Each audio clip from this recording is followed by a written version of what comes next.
अगर आप short story ढूंढ रहे थे तो आप बिल्कुल सही जगह पर आए हैं। ये कहानी है एक शेरनी के बच्चे की। खुद को पहचानो। एक वक्त की बात है, शेरनी ने जंगल में एक बच्चे को जन्म दिया और जन्म देते ही वह उसी जगह पर मर गई। उतने में उधर से कई सारी भेड़ गुजर रही थी। वह शेर का बच्चा जिसने अभी अभी दुनिया में कदम रखा था, उन भेड़ों के साथ मिलकर चला गया।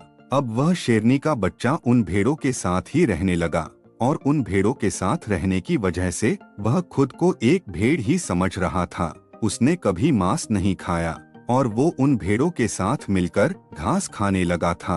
उसे कुछ आइडिया ही नहीं था कि एक शेर कैसे रहता है और कैसे अपनी जिंदगी गुजारता है। और उसे यह तक नहीं पता था कि वह एक शेर है, क्योंकि उसके चारों तरफ भेड़ ही भेड़ थी और भेड़ के ही साथ में रहने लगा था। उसने कभी शेर की तरह नहीं दहाड़ा। फिर समय गुजरता गया और वह शेर का बच्चा एक जवान शेर बन गया। वह भेड़ों के झुंड में बिल्कुल अलग ही दिख रहा था, लेकिन भेड़ों के साथ रहकर भेड़ों को उसकी आदत हो गई। एक दिन एक बूढ़े शेर ने उन भेड़ों के झुंड पर हमला कर दिया। जब उस बूढ़े शेर ने भेड़ों के झुंड में उस जवान शेर को देखा तो वह हैरान हो गया। उसे अपनी आंखों पर विश्वास नहीं हो रहा था। उसने देखा कि एक जवान शेर भेड़ों के साथ घूम रहा है। उसने पहले कभी ऐसा नहीं देखा था।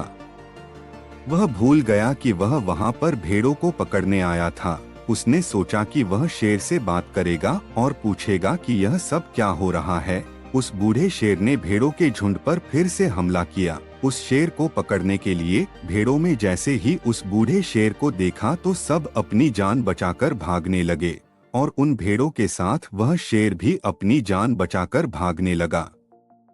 कुछ देर के बाद उस बूढ़े शेर ने उस जवान शेर को पकड़ लिया। बूढ़े शेर ने उस जवान शेर को पकड़कर यह कहा, अरे बेवकूफ, तू मुझे देखकर भाग क्यों रहा है? जवान शेर ने रोते हुए कहा, प्लीज मुझे छोड़ दो, मैं एक साधारण सा भेड़ हूँ, मुझे जाने दो। वो उस बूढ़े शेर को देखकर एक भेड़ की तरह कांप रहा था।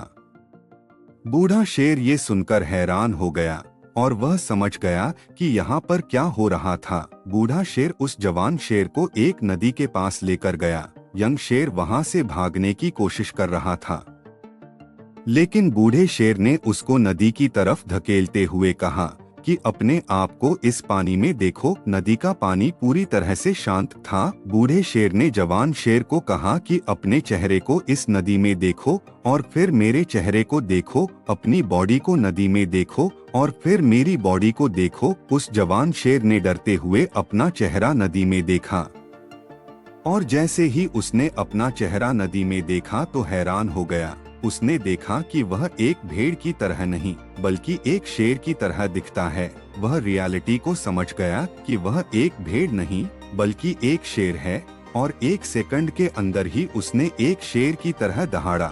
उसकी दहाड़ को सुनकर पूरा जंगल कांप गया।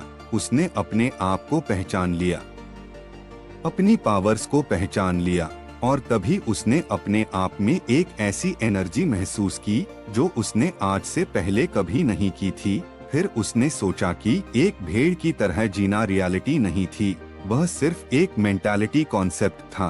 पर अब वो रियलिटी को जान चुका था। इस कहानी से बहुत ही डीप मैसेज निकलकर सामने आता है। अपने अंदर से उस वीकनेस को निकालो जो आपके अंदर झूठ बोल बोल कर बैठी है। आप भी एक शेर की तरह हो जो भेड़ों के बीच फंस चुके हो। आपके आसपास जितने भी लोग हैं वह आपको यह फील कराते हैं कि आप अपनी लाइफ में कुछ नहीं कर सकते हो, क्योंकि कहीं ना कहीं आप भी उनके साथ रह रहकर उनकी तरह बनने की कोशिश करते हो। आपको इस भीड़ से अलग खड़े रहना है और अपनी पोटेंशियल, अपनी पावर्स और अपनी एबिलिटी को पहचानना है। और जिस दिन आप अपनी पावर्स, अपनी एबिलिटी को पहचान लोगे उस शेर की तरह, तब आपको दहाड़ने से कोई भी नहीं रोक पाएगा। दोस्तों, आपको इस वीडियो में कुछ नया सीखने को मिला हो तो वीडियो को लाइक, शेयर और हमारे गो रियल चैनल को सब्सक्राइब जरूर कीजिए। Thank you. मिलते हैं नेक्स्ट वीडियो में।